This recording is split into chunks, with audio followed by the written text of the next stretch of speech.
back up there for a moment and remind you. Healing often is a process of you removing the codes that don't belong there for your healing and implanting in you instead the codes that do.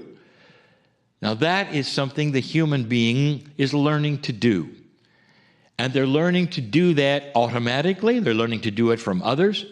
They sit in the circle of 12 and information is given to them, perhaps about the blocks to release and the things to go in and out. Question: is innate then involved in that process? Yes. Innate is a whole lot bigger than you think. Is innate spiritual? Could it be spiritual? There are some who have asked, is innate in the pineal gland in your head? Because the pineal gland is often been seen as that which is the window to your soul, perhaps the place where your higher self would connect. All of these suppositions about where something might be. Say, where is the wire that goes from you to your soul? Oh, how linear. The answer we've given many times before, it's not in one place, that wire that connects you. It's all over. It's heart, brain, pineal. It's more than that trio that I just said. It's everywhere. You might even say it's a field. Is innate spiritual? This brings up a question whose answer we're going to give you in lesson number 4, and that is hidden things about the innate. If you study where the innate is, it's going to slow you down. My partner learned a long time ago that he had to dive into metaphors. I gave you one. Where is love? Here's another one. Where is one of the strongest forces that you deal with every single day, one of the highest energies that you'll ever experience, that never needs sustenance, that's always there, and it's called gravity. Question: where is gravity? Number 1, is it real? Of course it's real. Number 2, does it affect you? Of course it affects you. Number 3, therefore, it's energy with substance, it's physics. Where is it? The answer is yes. It exists everywhere on this planet. That is what gravity is like. You might say the attributes of gravity is that it's everywhere, all the time, and you deal with it, and you learn about it, and you work with it. Welcome to the attributes of innate. If you can understand that this grand energy that is always with you could actually, ready, be part of your soul. When we cross the bridge to the circle of 12, does innate come with you? Now, careful. You're going from the three-dimensional body feeling to a multidimensional soul feeling, and I'm going to give you the answer. Does innate come with you? That body, that smart body, that the one that knows all about your chemistry and all about your blocks, does it come with you? And the answer is, oh yes. In fact, when you are on the other side of this bridge, going from the 3D side to the multidimensional side, when you're in that soul energy, innate is enhanced tenfold, because suddenly you're looking at the process of your own healing, the discovery of your own blocks, and innate knows it all. Innate is far bigger and grander than you ever thought. It's not just a smart body that responds to kinesiology or homeopathy. Innate may be the biggest healing force that comes with you at birth and stays and maybe even extends itself. We'll talk about that. That is innate. Beautiful, grand, And the answer, where is it, is yes. I am Kryon, in love with humanity. And so it is.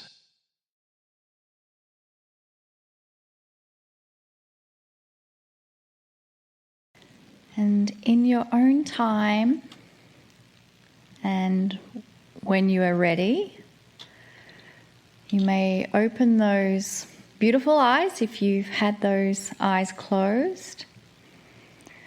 And very slowly and softly bring your awareness back into your body. Bring your awareness back into the room. And we're going to move to the next part of our program and be talking to a very special guest. One of the things I always remember Kryon talking about is that when we're not here and when we're on the other side of the veil, we have the mind of God. And that's where our soul planning comes from, that mind of God. And why I'm so excited is that our next guest, Rob Schwartz, helps us to connect in with that soul planning that we had when we had the mind of God. And so, Rob, are you there? I'm here. Thank you for having me as your guest. It's a pleasure to be here with you.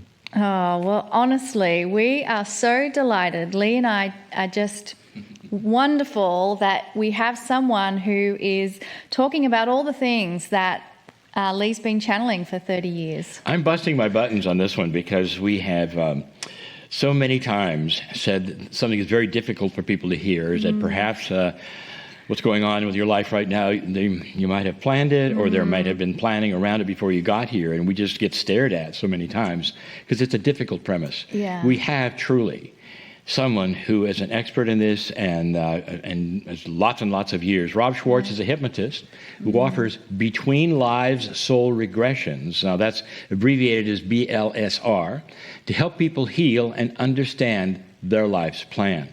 In the BLSR, you can speak directly with the Council of Elders, wise, loving, and highly evolved beings who can tell you what you planned for your current lifetime and why, how well you're fulfilling your plan, and how you may better fulfill that plan.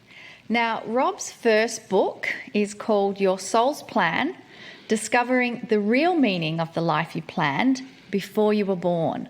And it explores the pre-birth planning of physical illness, having disabled children, deafness, blindness, drug addiction, alcoholism, the death of a loved one, and accidents. Now, his second book is called Your Soul's Gift, The Healing Power of the Life You Planned Before You Were Born. And that one explores the pre-birth planning of spiritual awakening, miscarriage, abortion, suicide, caregiving, sexuality, adoption, having pets, poverty, mental illness, and other life challenges and experiences.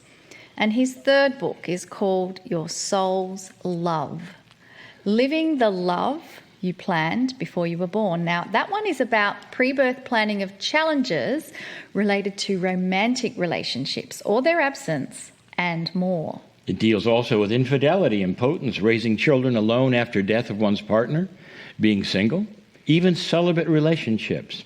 Rob's books, and this is not surprising, been translated into 25 languages. Rob teaches internationally on the subject of pre-birth planning. Venues such as the United Nations, Guipala, 1440 Multiversity, Hollyhock. He offers an online workshop called Awakening to Your Life's Purpose and Discovering Your Life's Plan. There's a lot more that we could tell you about Rob. Welcome, my friend, to our program today. Thank you. It's a pleasure to be here with you. How did all this begin, my friend? Go to the beginning. Yeah, it began back in the year 2003. At that time, believe it or not, I was in the corporate world. I have an MBA, and I was self-employed as a marketing and communications consultant, basically doing different kinds of corporate writing. I found that to be tremendously unfulfilling. I used to say to people at the time that I had the feeling if I fell off the face of the earth, my clients would hardly even notice I was gone. They'd just plug somebody else into that role and carry right along. But at the same time, I had the distinct sense that there was something in particular I came to Earth to do, but I didn't know what it was, and I wasn't sure how to figure out what it was. And so I tried very conventional routes at first. I went for career counseling. I took the Myers-Briggs inventory, all that kind of thing. And that was interesting, but it didn't really tell me what to do with my life. Then I went to friends and family and I said, I'm really unhappy doing this corporate work. What do you think I should do with my life? That, by the way, is not a good question to ever ask another person. They all advised me to do what they were doing for a living, which really was not very helpful. Yeah. So nothing was working. And then I thought, well, okay, I've got to think outside the box here. What can I do to figure out my soul's plan, so to speak? And this idea came to me, go see a psychic medium. Now, mediumship is not part of my background. At that time, I wasn't even sure if I believed in it, but nothing else was working. So I thought, why not? I'll give this a try. So I go into this session with the medium, and right out of the box, she says to me, your spirit guides are here. And I said, what is a spirit guide? I'd never even heard the term before. And she explained what a guide is. And then she said, your guides would like to speak directly with you. She started to channel them. This was my first introduction to channeling. And they said to me right away, you planned your life, including your biggest challenges, before you were born. And I'll tell you, I just shook my head and I said, well, why in the world would I have done that? And they said, you did this for purposes of spiritual growth. Now, what was really impressive and what really caught my attention was that they then launched into this detailed discussion of what my challenges had been and why I had planned them. And they knew what all of them were without me telling them anything about myself. So that persuaded me that there was something going on here that I should pay attention to. And then in the days and weeks after that session with the medium, I kept thinking about this pre-birth planning perspective constantly. And for me, it created quite a deep healing because it allowed me for the first time to see deeper meaning or deeper purpose to the most challenging things that had happened. And then I thought, well, if it can create this kind of healing for me, it can create a similar kind of healing for other people.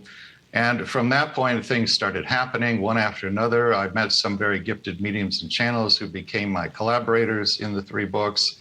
Later on, took the training to do between lives regressions, which is another way to get at this kind of information. And so about 3 years after the session with the medium, I came out with Your Soul's Plan. It's interesting how life works. For the whole 3 years I was writing it, I had no idea if anybody was going to be interested in anything that I was writing, but I felt compelled to do it. And then sure enough, when Your Soul's Plan came out, it turned out a lot of people were interested in it. And now I have a completely different and much more fulfilling life.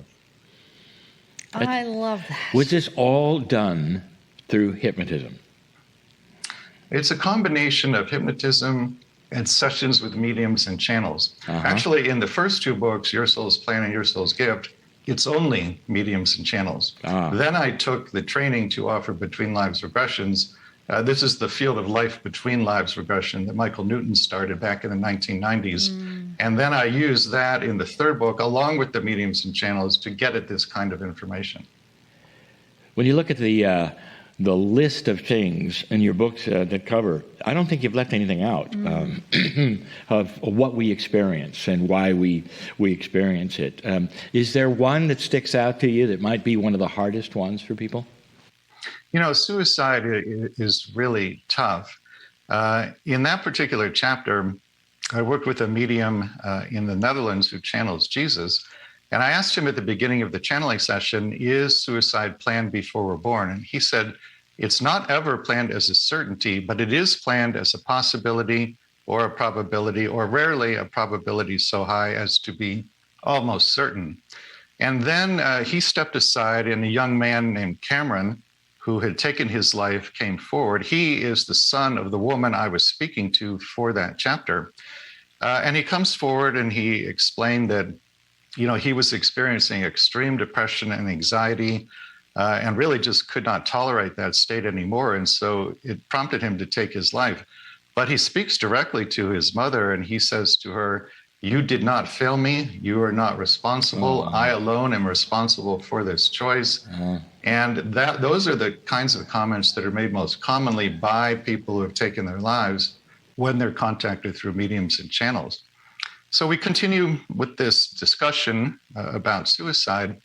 And what comes out in the discussion with Jesus as he comes back in, I think is probably the single most healing piece of information I've come across in all the years I've been doing this work. And what he shares with us is that every suicide that could have been prevented by outside forces was indeed prevented. That's a direct quote from him. And what he's talking about there, and what he explains to us, is that if a suicidal person has the slightest openness or willingness to change their mind, Spirit knows and Spirit stages an intervention. So if someone completes an act of suicide, there was literally nothing anybody could have done to change their mind. It means that they had no openness or willingness to change their mind.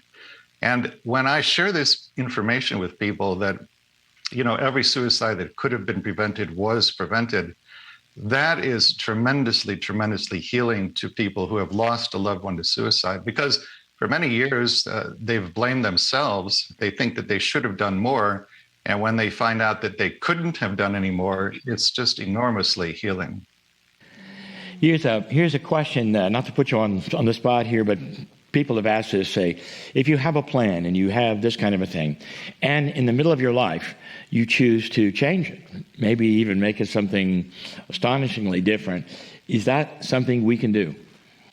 It is something you can do. And the way to look at this, when we talk about having a pre-birth plan, it's not the case that there's only a plan A. There is a plan A, but there's also B, C, D, E, F, and on and on and on. Mm-hmm. The difference between these different sets of plans is the vibration or the frequency.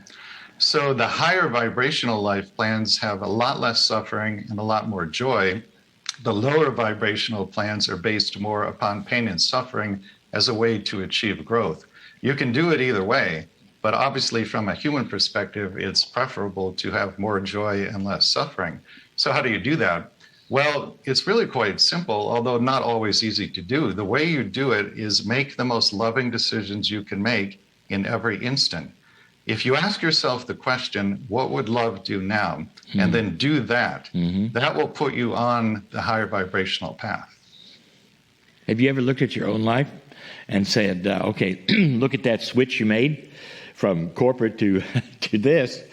Do you think that this was plan B, or do you think you're right in plan A?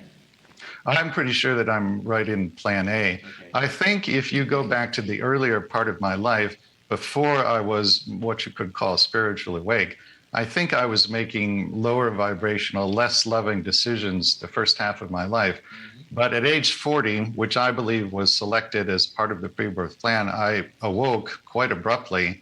And since that time, I would like to believe I've been making more loving decisions. And part of those loving decisions is the path that I'm on now, to bring this information about pre-birth planning to as many people as I can reach. One of the things in Hinduism is the plan of reincarnation. And they say that once you learn something for your soul planning, you don't have to learn that lesson again. And in a similar way, Kryon has said that same thing. What's your experience with people who are coming in and having these lessons? Do you get a feeling that they might be karmically having something carry over from a past life? My understanding is that happens quite a bit. And basically the way it happens is that if you experience some kind of trauma in a past life and you're not able to heal it in that lifetime, you will carry the energy of unhealed trauma back into body in another incarnation for the purpose of healing it. For example, in my first book, Your Soul's Plan, there's a chapter about the pre-birth planning of deafness and blindness. The deafness story is about a young African-American woman named Penelope who was born completely deaf in both ears. We went into her pre-birth planning session working with one of the mediums and actually heard the conversation that she had with her spirit guide when the deafness was planned. And what we learned in that conversation is that in the life immediately previous to this one, she had the same mother she has in the current lifetime. And in that past life, she heard her mother shot to death by the mother's boyfriend. Oh. Well, that created a lot of trauma, as you can imagine. And in fact, it actually led her to suicide later in that lifetime. So she returned to spirit from that life with what you could call an energy of unhealed trauma, which now needs to be healed. In her pre-birth planning session, her guide says to her, "My dear, would you prefer to be born deaf so that no similar trauma will happen to you again, and so that you can complete your healing from the last lifetime?" And Penelope responds, "Yes, that is what I want and what I wish to do." And what ensues then is a fascinating dialogue in which she and her guide work out the details of the deafness. Is this in the book? It is in the book. All right. I don't want to get this away from this. It's so interesting. Tell us about BLSR, just the whole point. Between lives soul regression is a form of hypnosis in which you, the client, or the workshop participant, can speak directly to the Council of Elders, the beings who oversee reincarnation on Earth, and ask them literally any question you have about your life. Wow. So the most common questions that people ask are, what did I plan before I was born? Why did I make those plans?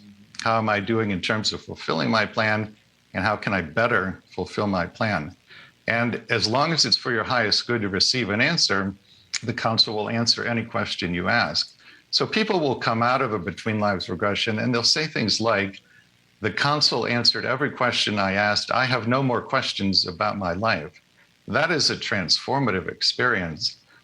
People also comment on the great unconditional love they feel emanating from the council and the total non-judgment. And they'll frequently say things like, "I could tell that the council knew everything about me, including all the bad things I've done in my life, and yet they loved me unconditionally and completely anyway." And, that's what life on the other side is like, as you know. But for the average person who's here in a body on planet Earth, that kind of unconditional love is not something that is experienced frequently, if at all. Yeah. So when you feel that emanating from the council, it's really a homecoming of sorts. Absolutely. So how do people connect with you or others who have been trained in your technique to receive that regression? Well, you can just go to the website, yoursoulsplan.com. If you click on sessions in the main menu, there's a page that will come up with a tremendous amount of information about the Between Lives regression, including a 1-hour video of an actual Between Lives regression that you can watch.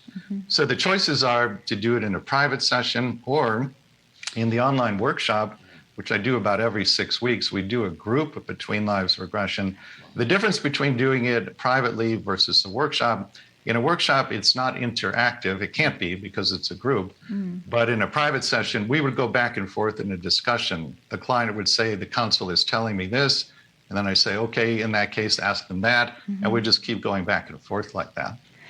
This has to be very healing. Yeah.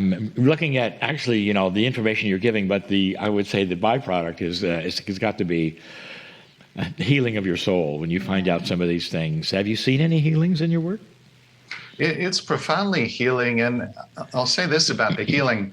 A lot of the healing comes from the fact that once you really know that you planned the biggest challenges in your life, then you know that you have never been a victim and you never will be a victim. Victim consciousness, as I understand it, is literally the single lowest frequency a human being can be at. Oh, yeah. And it tends to be self-perpetuating because when you believe that you're a victim, you vibrate at the frequency of victim.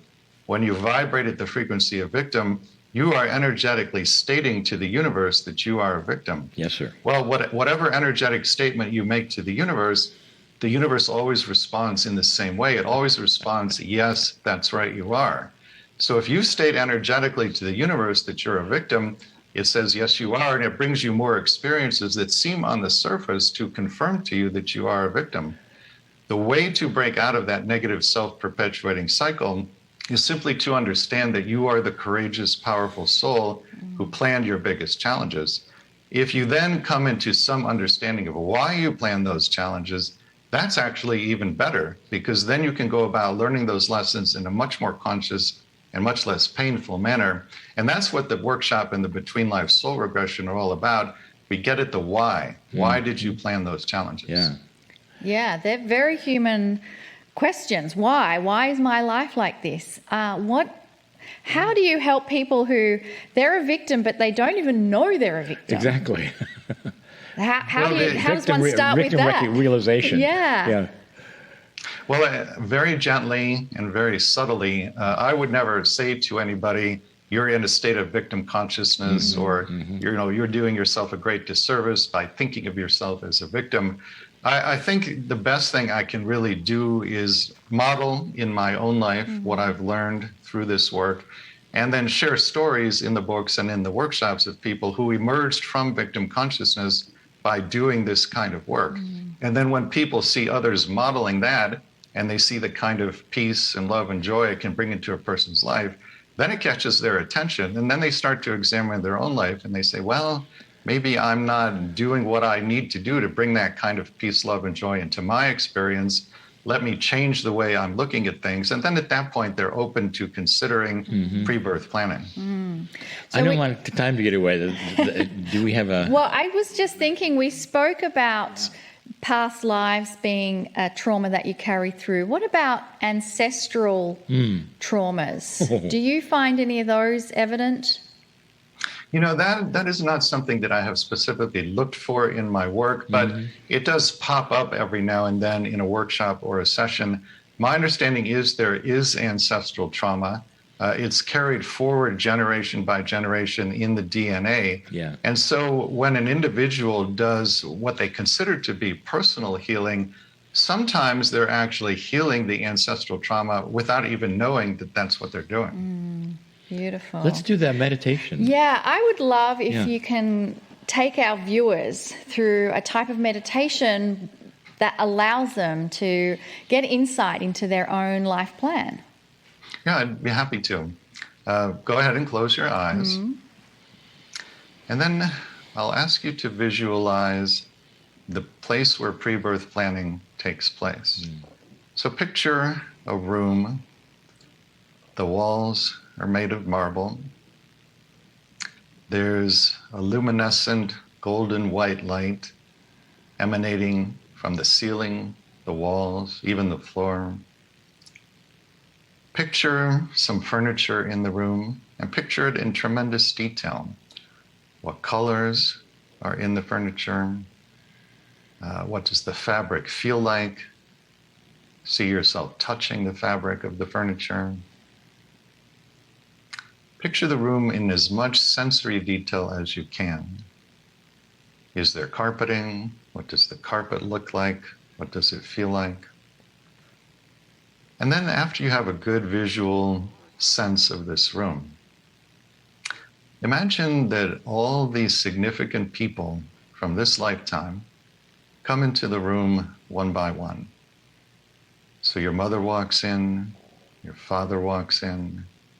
If you have siblings, your sisters and brothers walk in, aunts, uncles, cousins, nieces, nephews.